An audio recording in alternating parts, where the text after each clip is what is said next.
A retina contém células fotorreceptoras que transformam sinais luminosos que chegam ao olho em impulsos elétricos que são enviados ao sistema visual do cérebro. E no caso da depressão, a resposta da retina é mais frágil do que uma pessoa saudável. Daí as pessoas depressivas teriam a tendência de enxergar um mundo mais cinza e menos colorido. Outra pesquisa de 2015 da Universidade do Irã mostra que a exposição às cores verde e azul aumentou a concentração sanguínea de dopamina em alguns animais. Existem inclusive experimentos tentando usar essa descoberta para tratar de doenças psiquiátricas como a depressão, onde existe uma deficiência biológica. Segundo essa mesma pesquisa, tons de cinza, preto e vermelho aumentam os níveis de depressão e agressividade.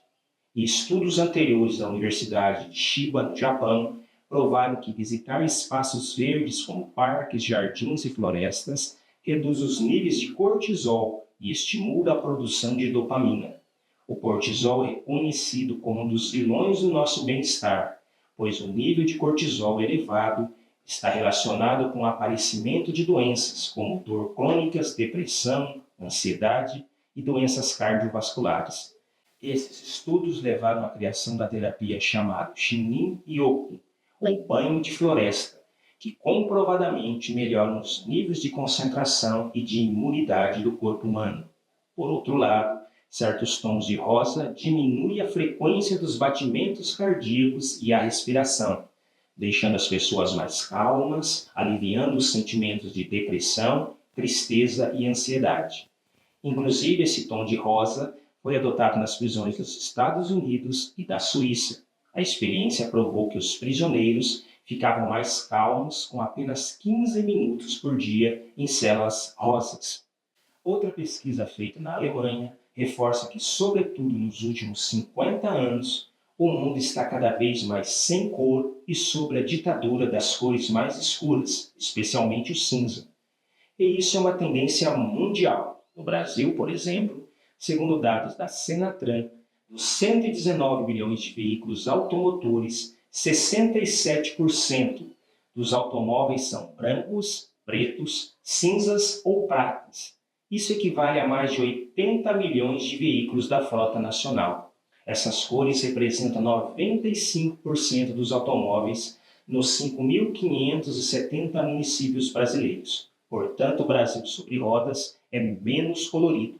Mas antes da década de 1990, a maioria dos automóveis vendidos no Brasil eram amarelos, verdes, vermelhos e azuis.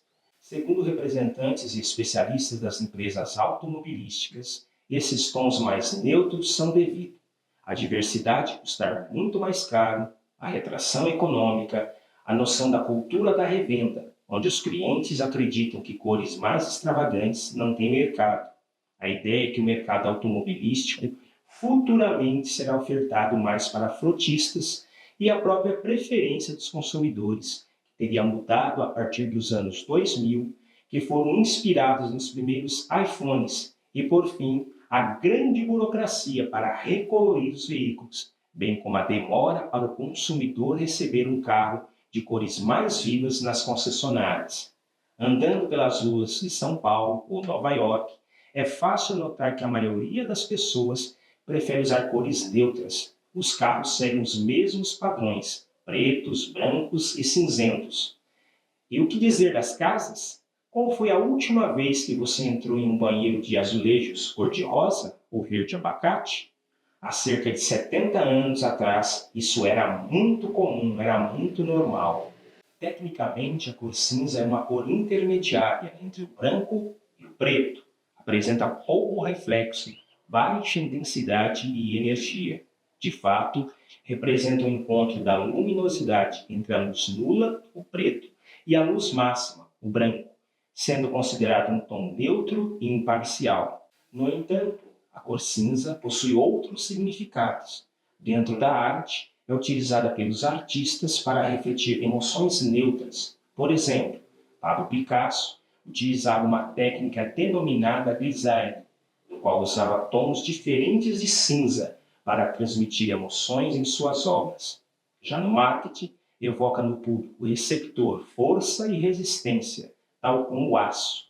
Além disso, seu significado tem a ver com a calma e compostura. Na arquitetura, o cinza está relacionado com tristeza e melancolia. As cores têm sido muito utilizadas para expressar ideias e emoções desde os tempos antigos. No entanto, a maneira como as cores foram usadas e interpretadas mudou ao longo do tempo em diferentes culturas. E em cada contexto histórico, as cores predominantes variam amplamente. Na Idade Antiga, na Grécia, as cores eram frequentemente usadas para representar diferentes deuses e deusas. O azul era a cor de Zeus e o vermelho era a cor de Ares, enquanto o cinza era usado para representar tristeza e morte. Na cultura egípcia, o cinza era usado para representar a força e a autoridade. Já na cultura japonesa, o cinza era usado para representar a sabedoria e a longevidade. Na Idade Média, as cores eram frequentemente usadas para representar diversas classes sociais. O roxo era frequentemente usado pela nobreza, enquanto o marrom era usado pelos camponeses. Na Idade Moderna, as cores eram frequentemente usadas para representar diferentes nações e ideologias. O vermelho era a cor do comunismo, enquanto o azul e o branco eram as cores da bandeira dos Estados Unidos. Na Idade Contemporânea, a gama de cores que vai permear o guarda-roupa feminino no século XIX tinha a predominância do branco e preto. Essa era uma ideia que, de certa maneira, retomava conceitos da Reforma Protestante. O preto era sinal de luz e piedade, de uma vida regrada voltada a Deus com humildade e simplicidade. Hoje em dia, as cores são usadas de maneiras diversas. Por exemplo, as cores são frequentemente usadas em marketing e publicidade para influenciar as emoções e comportamentos dos consumidores, na chamada psicologia das cores, visando criar uma aparência visual atraente e coesa.